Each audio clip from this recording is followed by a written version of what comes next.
He was certified since he was young. He's been lifeguarding for a few years, and he even actually had to use it at one point. So he's not all talk. He had to use it. So he knows himself. Thank you. Hi everyone, I'm Anthony. Today I'm going to be talking about how to perform CPR. How many of you know any of the basics of CPR? Okay, we have Justin. Wow, a number of them. That's excellent. I completely support everyone trying to learn at least the basics of CPR in case of an emergency. It's just a great piece of information to know. The first question that comes to mind when you want to learn CPR is, you put yourself in that situation. What would you do if you see someone right in front of you completely collapse and be completely unresponsive? And this is where CPR comes in play. And this is why I think everyone should know at least the basics of CPR. What is CPR? CPR stands for cardiopulmonary resurrection. And essentially what it means is it's the difference between someone's life or death. It starts up the person's heart and system again, and it can bring someone essentially back to life. So when is adult CPR necessary? Because adult CPR is the most common type of CPR. There's 3 types. There's adult, child, and infant. But since adult CPR is so broad from it, it's basically, you'll perform adult CPR on anyone above the age of 8 who you see is completely unresponsive and does not have a breath or a pulse. But if they do have a breath or a pulse, they might need a different type of first aid, like the Heimlich maneuver or something else. So you have to be careful. When should you perform adult CPR? Essentially, you should perform adult CPR if you see someone collapse on the floor in front of you and they have no pulse or no breathing. And that's the first thing.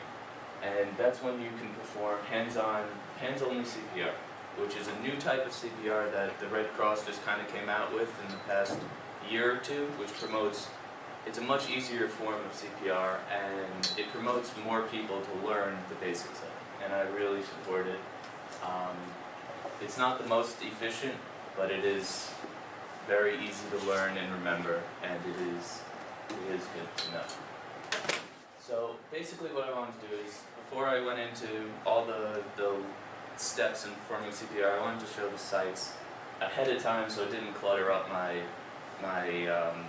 PowerPoint too much. So this is where I'm getting mine. In other words, you summed up the steps from both sources. Yes. All right. Okay. So how to perform CPR. The first thing you want to do is check the environment.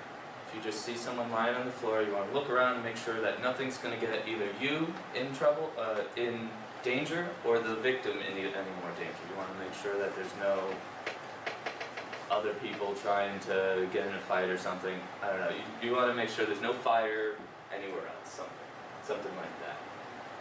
Next, you want to check the responsiveness of the victim. You want to go up to them, if they're laying on the floor, you want to kind of shake them, not too violently, and say, "Hey, are you okay? Are you okay?" Make sure that they're not just sleeping. You want to make sure that this is actually a time that they need help. Then, if you get nothing from them, they're completely unresponsive, you want to check the ABCs of the person, of the victim. The ABCs stand for the airway, breathing, and circulation. The way you do this, I'm going to get to this on the next slide, but basically if the person's lying down here, you want to tilt their head all the way back to open up their airway in their throat. So tilt their head back. You want to put your cheek up against their mouth to feel for breathing. And you want to use something called look, listen, and feel. You want to look at their chest to see if it's rising and falling as if they're taking a breath. If you see that, then they're good. You want to feel for a breath on your cheek, and you want to listen for any sort of noise that they could be making from their breath or something like that. And the C's, it doesn't matter how you check for circulation, you want to do it as fast as possible, because when you're doing CPR you want to have everything going as efficiently as possible. The fastest way would be to check the pulse up in the neck. If you put your finger up on your throat, kind of, you'll feel a pulse. But the most efficient way is to go on their left arm and put your finger right around here. But that sometimes takes a little bit of time, and that could get in the way if they have sleeves and stuff. So it depends on what the fastest way is at the time. So basically, I kind of went through this step already. You want to look, listen, and feel for breathing and check for pulse as quick as possible. And then if there's no breathing and the victim is still unresponsive, you want to perform CPR immediately because they're essentially dead. Now, if you're not trained in CPR, I'm going to go through the two different ways and then I'll tell you how you can get trained in CPR. If you're not trained in CPR, first thing you want to do is call 911. Or if you see someone around them, like a family member or something like that, you want to have them call 911. Just some way, call 911, get an emergency ambulance over or something as soon as possible. Because they are way more trained than all of us in here, I'd say. Next, you want to begin hands-only CPR, which I have a video right here that'll be more helpful. And you're going to probably laugh because it is kind of corny how they make you remember it, but whatever it takes to keep it embedded in your mind is, I think, something. If you see a teen or adult suddenly collapse, it's important to act fast. Helping to save a life is easier than you might think. Just start hands-only CPR. The first step is to send someone to call 911 or call 911 yourself. Then get directly over the victim. Put the heel of one hand in the center of the chest. Then put your other hand on top of the first. Real quick. Notice how the person performing CPR has their hands. You always want to have one hand palm down. You want to take your other hand, usually your stronger hand, on top of it and interlock your fingers. This is the best way to do it, and you want to have slightly bent end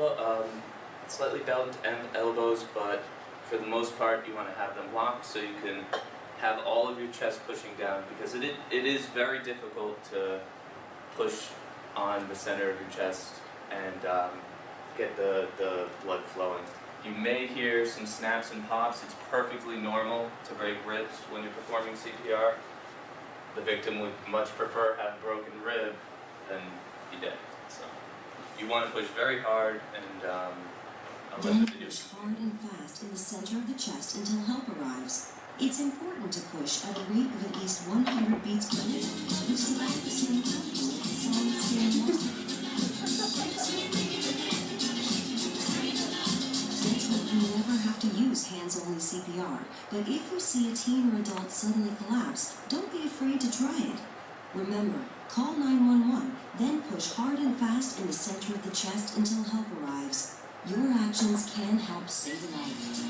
To learn more, call 877-8HA-4CPR or visit heart.org/hands-only-CPR.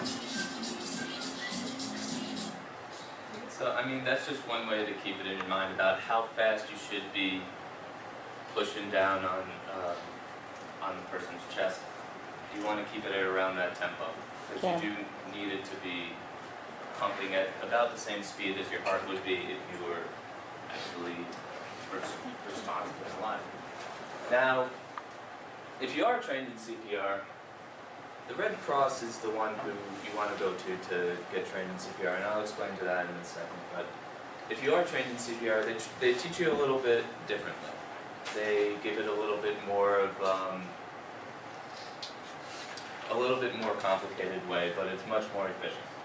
Still, the same thing, you always want to call 911 or have someone else call 911. It's very, very important. Next, what you do is you want to do 30 compressions the same way. Obviously after you check your airway, breathing, and circulation.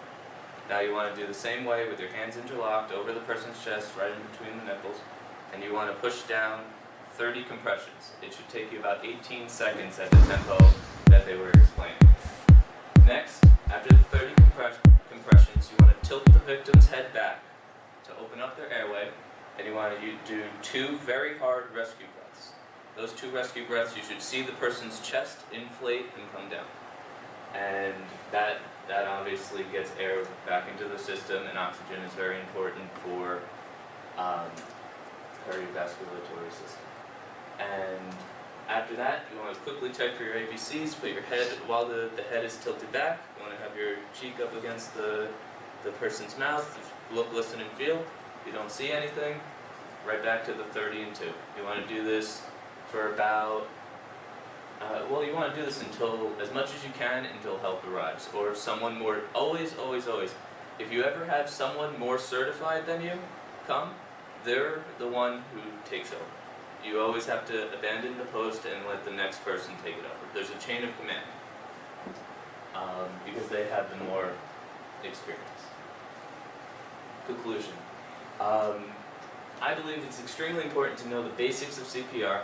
Even if it's only hands-on CPR, it could save someone's life. And if you ever get in that situation, which I hopefully wish the best for everyone in here and hope that no one ever needs to know this, but if you ever do, you would rather know the information than not know in that type of situation. But one thing I want to just include is how to get certified. If anyone's interested, you want to contact the Red Cross or the YMCA, or there's a bunch of places that'll certify you. When I was young, I got certified through the YMCA, and their program is slightly different than the Red Cross, but not to be biased or anything, ever since then I've been through the Red Cross, and I think it's a wonderful program. I love the Red Cross, and if you guys ever want to do it, go on their website, there's classes. It's not very expensive, it might be $20 or so, but it's worth every penny to know what you need to know for the future. So, anyone have any questions? Thank you guys very much.